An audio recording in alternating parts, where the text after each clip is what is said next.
बॉलीवुड ने हमें कई ऐसी मूवीज दी है जो कि टाइम के साथ धीरे धीरे हमारे अंदर ग्रो करती हैं। ऐसी मूवीज जब थिएटर्स में रिलीज हुई तब इन्हें शायद वो रिकॉग्निशन नहीं मिला जो कि ये डिजर्व करती थी। बट आज के सिनेफाइल्स जब इन आइकॉनिक मूवीज को डिस्कवर करते हैं तो वो मेरी तरह ही इनकी गहराइयों में बिल्कुल खो जाते हैं, जैसे कि मैं खो गया। दरअसल रिसेंटली मैंने वेक अप सिड मूवी देखी एंड क्या ही ब्यूटीफुल फिल्म है। इतनी सिंपल बट ब्यूटीफुल मूवी मैंने काफी टाइम से नहीं देखी। मुझे याद है मैंने लास्ट टाइम ऐसी सिंपल मूवी 3 ऑफ अस देखी थी, बट वेक अप सिड उससे बहुत ज्यादा अलग है। एंड अगर तुम भी मेरी तरह एक एडल्ट एंड मैच्योर इंसान हो तब तुम्हें ये बहुत ही ज्यादा हार्ड लीड करेगी। बेसिकली ये मूवी सिद्धार्थ मेहरा यानी सिड की लाइफ एंड उसके ट्रांसफॉर्मेशन को दिखाती है। सिड एक बहुत ही ज्यादा चाइल्डिश और मस्तीखोर लड़का है जो कि अपने पिताजी के पैसे उड़ाता है एंड अपनी दोस्तों के साथ अपनी कॉलेज लाइफ एंजॉय करता है, जिसके लाइफ को लेकर कोई गोल्स नहीं है, कोई सपने नहीं है। वो कभी फ्यूचर की नहीं सोचता, उसे सिर्फ अपना आज दिखता है एंड वो सिर्फ उसे एंजॉय करना चाहता है। मगर वक्त हमेशा एक जैसा नहीं रहता, जिंदगी बदलती रहती है। एंड सिड की जिंदगी तब बदली जब वो ग्रेजुएशन में फेल हो गया, जिससे उसे बहुत ही बड़ा सदमा लगा। उसकी अपने दोस्तों से लड़ाई हो गई, अपने परिवार से लड़ाई हो गई एंड वो घर छोड़कर चला गया। जिसके बाद फिल्म हमें सिड मेहरा की सेल्फ डिस्कवरी की जर्नी को दिखाती है। हाँ, मैं मानता हूँ कि फिल्म बहुत ही ज्यादा सिंपल है, बट ये वो प्यारी वाली सिंपल है ना जो बाहर से तो बहुत ज्यादा सिंपल दिखती है, बट मेरी तरह ही इसके अंदर भी बहुत कुछ छुपा है जो कि तुम्हें जानना चाहिए। तो आज हम इससे जुड़े कुछ ऐसे ही इंपॉर्टेंट लाइफ लेसन्स को डिस्कवर करेंगे एंड बात करेंगे कि आखिर वेक अप सिड फिल्म हमें क्या सिखाती है।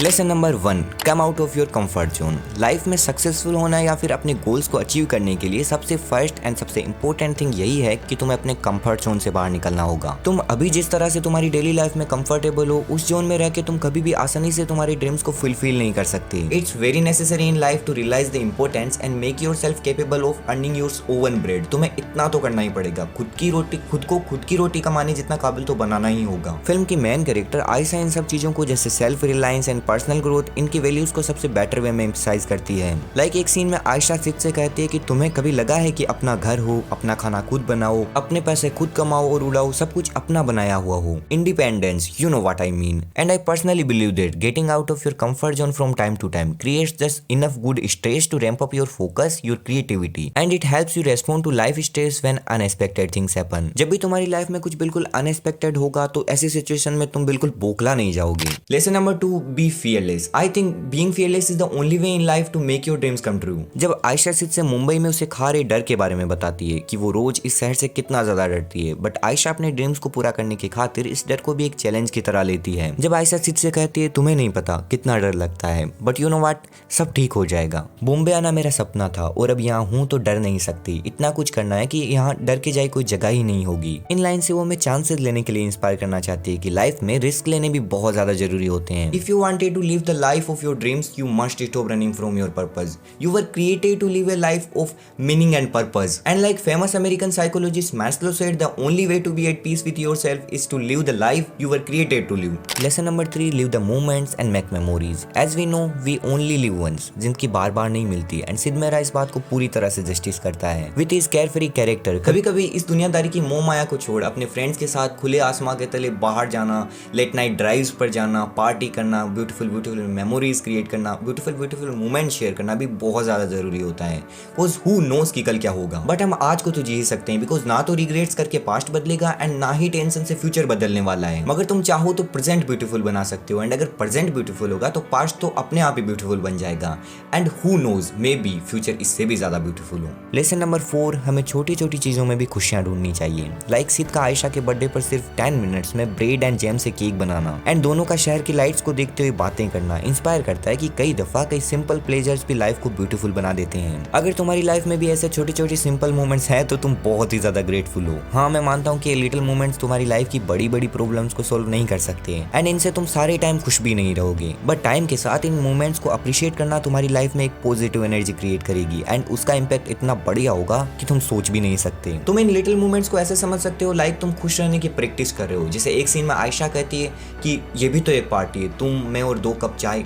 मैं बता रहा हूँ ये तो बहुत ही अच्छी पार्टी है, सबसे बेस्ट पार्टी है। अगर तुम्हें इतना मिल रहा है तो तुम बहुत ज़्यादा ग्रेटफुल हो। मैं तो मरा जा रहा हूँ। खैर वो पर्सनल थिंग्स हैं। Lesson number 5, failure doesn't hold the power to define you. देखो ये कोई नेसेसरी तो नहीं है कि तुम हर बार सक्सेसफुल होगे, तुम्हारा हर प्लान परफेक्ट जाएगा। अगर तुम जिंदगी नाम का ये जुआ खेल ही रहे हो तो तुम्हें इसमें कई दफा हारना पड़ेगा, हर बार तुम ही नहीं जीत सकते। क्योंकि फेलियर्स भी बहुत ज्यादा जरूरी होते हैं, जिंदगी में भटकना भी जरूरी है, क्योंकि कई दफा यही भटकाव तुम्हें एक अच्छा रास्ता दिखाता है। लाइक सिड अगर अपनी ग्रेजुएशन में फेल ना होता तो शायद वो कभी भी एक सक्सेसफुल फोटोग्राफर नहीं बन पाता। जैसे वो कहता भी है कि मैं अपने डेट के बगैर क्या हूँ, मेरी खुद की पहचान क्या है, मुझे नहीं पता मुझे नौकरी करनी है, मैं जानता हूँ मुझे कुछ नहीं आता, पता नहीं मुझे कौन नौकरी देगा, पर अब मुझे काम करना है बस। यस, अब मुझे काम करना है बस। सिड के ये वर्ड्स दिखाते हैं कि फेलियर ने उसके अंदर एक गुस्सा भरा, एक एनर्जी फूंकी कि बेंचो मुझे अब तो कुछ करके दिखाना है ताकि मेरा ईगो सेटिस्फाई हो सके। Lesson number 6, grab every opportunity. तुम एक बार इन लिरिक्स को ध्यान से सुनो। तेरे लिए नई है जमीन नया आसमां, लिख दे हवाओं में एक नई दास्तां,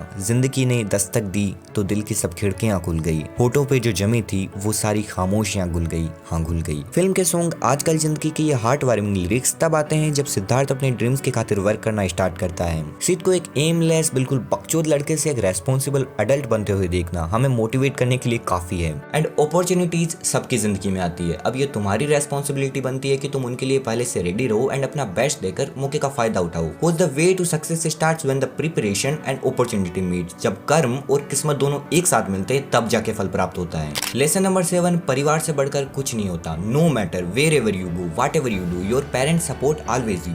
ये तो राइम भी हो गया। तुम्हारे लिए तुम्हारे पेरेंट्स का लव बिल्कुल अनकंडीशनल है, चाहे तुम कैसे भी हो, कोई तुम्हें पसंद करे या ना करे, कोई तुम्हें स्वीकार करे या ना करे, तुम्हारे पेरेंट्स जरूर करेंगे। परिवार किसी बच्चे का सबसे पहला एंड सबसे इंपॉर्टेंट टीचर होता है। फैमिली की इंपॉर्टेंस तुम्हारे जन्म के साथ शुरू होगी and throughout the life वो कंसिस्टेंटली बनी रहेगी। Family is important to all of us because family is the only one to provide us physical, emotional and mental health which can't be found anywhere else. And the Godfather film भी हमें यही सिखाती है कि a man who doesn't spend time with his family can never be a real man. परिवार के साथ रहना तो बहुत ज्यादा जरूरी होता है, परिवार के बिना कुछ नहीं होता। लेसन नंबर 8, अगर तुम सिंपल थिंग्स में सेफ एंड कंफर्टेबल हो तो तुम्हें ज्यादा एक्स्ट्रा ऑर्डिनरी बनने की कोई जरूरत नहीं है। लाइक ओशो सेड, तुम जैसे हो वैसे रहो, बुरे तो बुरे, भले तो भले।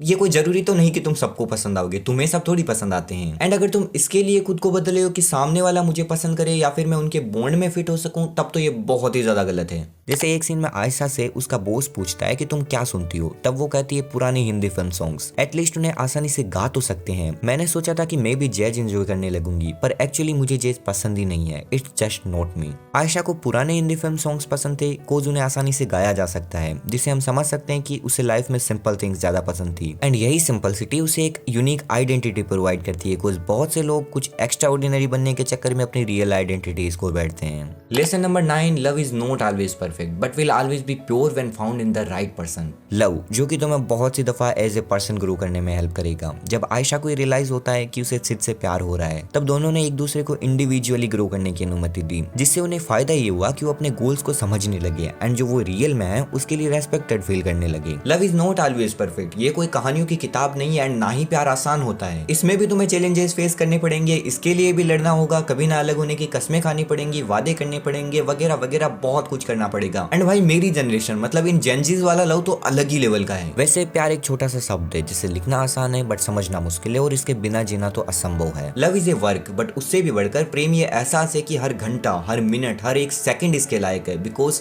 तुम दोनों ने उसे एक साथ मिलकर किया है। जब एक सीन में आयशा कहती है कि गोल्स पाने की खुशी तभी महसूस होती है जब तुम उन्हें किसी के साथ शेयर कर सको, and that's fucking true. Feel होता है जब तुम तुम्हारी डेली लाइफ की छोटी छोटी अचीवमेंट्स को किसी के साथ शेयर करते हो, देर रात तक किसी के सामने वाले की डेली लाइफ के किस्से सुनते हो, एंड जब कोई प्यार से तुम्हें कहता है कि प्रीतम तुझे पता है आज क्या हुआ, वो अलग लेवल का एक्सपीरियंस होता है। खैर आज के वार्तालाप को यहीं समाप्त करते हैं। बाकी इन सब पर तुम क्या ओपिनियन रखते हो, तुमने मूवी देखी या नहीं, इन लेसन्स के ऊपर तुम्हारी क्या ओपिनियन बनते हो, मुझे नीचे कमेंट्स में जरूर बता के जाना। एंड अगर वीडियो पसंद आए तो वीडियो को लाइक एंड चैनल को सब्सक्राइब करना बिल्कुल मत भूलना। मुझे उम्मीद है हम फिर मिलेंगे।